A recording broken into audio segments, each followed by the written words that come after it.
Бір керемет актрисамыз Ева Лонгория отчаянные домохозяйкидағы басты рөліне, басты кейіпкеріне, яғни Габриэль Салиске разбор жасайтын боламыз. Ал пока что сен дайындал, наушнигіңді тақ, ал мен сиіп келейін. Бірден түсіндіріп өтейін, қыздар. Ева Лонгория киноға түсті ғой, отчаянные домохозяйки, я? Сол жерде ол Габриэль Салисті ойнады. Габи дейік қысқаша. Немесе Габөш.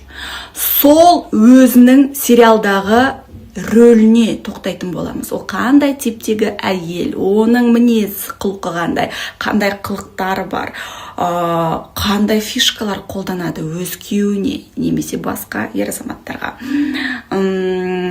Соған больше акцент береміз, және де сериалдағы отрывоктарға тоқтап, оны будем по частям разбирать. Сериалдағы рөлінде Габидің нарцисс әйел екенін біз бірден түсінеміз. Статистика бойынша ер азаматтар көп нарцисс. Өзінің собственный эгосы завышенный, жаңағыдай өзінің властьмен, өзінің ақшасымен, даже өзінің ер азамат екенінен, бізде көбіне қазақтың еркектерде нарцисс келеді ғой, мен еркекпін, сен әйелсің деген сияқты. Статистика бойынша ер азаматтар көп.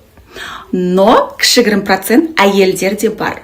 Вот бізде бүгін осы типтегі әйелге кәдімгідей отыды разбор болады. Әйел нарцисс қалай көрінеді көзге? Қандай симптомдармен дейінші? Көбіне нарцисс әйелдер өзінің внешностімен мақтанады. Бет-әлпеті, фигурасымен өзге әйелден жоғары санайды, әдемірек санайды, өзінің фигурасында ерекше санайды. Жаңағыдай мен, қалғандары ол қалғаны. В центре внимания болғанын қалайды өзінің.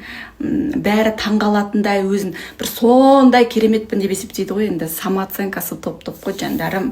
Нарцисс әйел өзінің Гуччи сумкасынан бастап, өте көп ақша табатын күйеуімен де мақтан етуі мүмкін. Ода барлығы мықты болу керек. Ең лучший ода болу керек, түсініп отырсың ба? Бала-шағасы да, егер бала-шағасы болатын болса, спортта да, оқуда да үлгілі болу керек. Не дай бог, нарцисс әйелдің жаңағыдай бала-шағасы өзінің ожиданиясына сәйкес келмей жатса, бірден депрессиясы басталады, немесе күйеуі, Барлық адам маған қарап тұр деп ойлайды.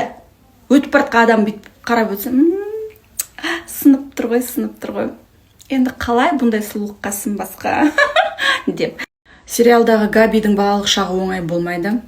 Әкесі қайтыс болып, анасы екінші рет тұрмысқа шыққаннан кейін өгей әкесінен зорлық-зомбылық көріп, үйден жылулық болмаған соң, махаббат болмаған соң анасынан, әкесі андай иттік істеп отырған соң, анасына айтпайды сол болған оқиғаны. Сенің күйеуің мені зорлады деп айтпайды, ештеңе мұңын да айтпайды, өйткені анасымен ашық болмады ғой. Сөйтіп 15 жасында үйінен қашып қалаға кетеді. Мен өмірді жаңадан бастаймын деп. Мен сендерге әлі көрсетемін. Сендер әлі менің есімімді еститін боласыңдар. Деп модельное агентство, модельдік өзінің карьерасын бастайды, сонымен үйтіп өзінің қазіргі күйеуімен танысады. Бүкіл ер азаматты өзіне ғашық қылып үйренген, олардан неше түрлі комплименттер мен бағалы сыйлықтарды алып үйренген Габи өзін қарапайым ер азаматқа қимайтын. Габи білетін всегда, что байға шықса қалталы, тұрақты, өзін қатты сүйіп еркелететін ер азаматқа ғана шығатын. Сондай ер азаматқа ғана өзін қиятын білетін. Енді самооценкасы да бір шама жерде. Сөйтіп осындай бір әдемі кештердің бірінде өзінің ер азаматымен танысады. Карлоспен. Габидің айтуы бойынша, Карлос менің сұлулығыма басы кетті ғой. Менің фигурама, менің қылықтарыма басы кетіп қашық болды ғой дейді. Ал Карлосты тыңдайтын болсақ, мен не только сенің фигура түріңе, ғашық болдым, мен сенің қылықтарыңа ғашық болдым дейді. Көрдің ба? Ер азаматқа жағдай тек қана мұздай сұлулық, идеальная фигура ғана емес, ең маңыздысы ол қылығың. Сені ең алғашқы көрген кезде сен тамақтанып жағдай бірдеңе жедің дейді да, мексиканский. Сол тамақ аузынан ағып, кофтаңа тамды, оны сүртіп, қарқылдап күлген кезде, мына күлкіні мен өмір бақи естігім келеді деп басым кеткен болатын дейді. Шынымен де сериалдағы Габидің женская сексуальная энергиясы, либидосы, әрдайым ер азаматын қалап тұрады, төсектен қашпайды, между прочим. Одан кейін барып, өзінің жеке шекарасынан ешкімді аттап бастыртпайды рұқсатсыз. Ол енесі болсын, байы болсын, көршілері болсын, кім болсын. Одан кейін барып, ерекше күлкісі и қылықтары. Бала сияқты ғой, жаным, қылықтарына бас кетеді. Ақылды әйелдер өзінің әртүрлі рөлмен жонглировать етіп өмір сүреді өмірде. Мысалы, дама рөлі болса, түнде сігіп алып доминировать етіп, күндіз девочка рөліне еніп, еркелеп, еркегіне айтқанын деген істетіп жатады.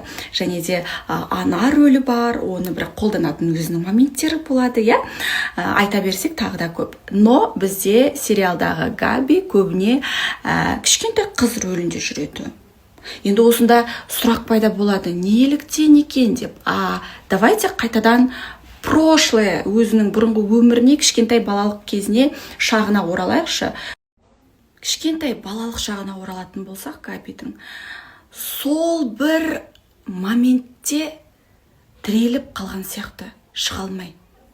Неліктен үлкен әйел балалық шағында тіреліп қалады? Айтасың, қарайсың, жасыңа қарайсың, 40-та, 50-де бір кішкентай бала сияқты баланың әңгімесін айтып отырады, баланың қылықтарын жасап жатады, кейде жараспай жатады, өз жасыңа сай жүрсей, өз жасыңа сай іс-әрекеттер жасасай десең, жоқ, не хочу, білмеймін, бұл менің проблемам емес, оны бәкең шешеді, бәкең қайтыс болды ғой, сен шешетін кезеңің келді ғой, міне бала-шаға, мына жақта проблеманы, мен білмеймін, қалай болады депші, жасы 50-де. 40-та.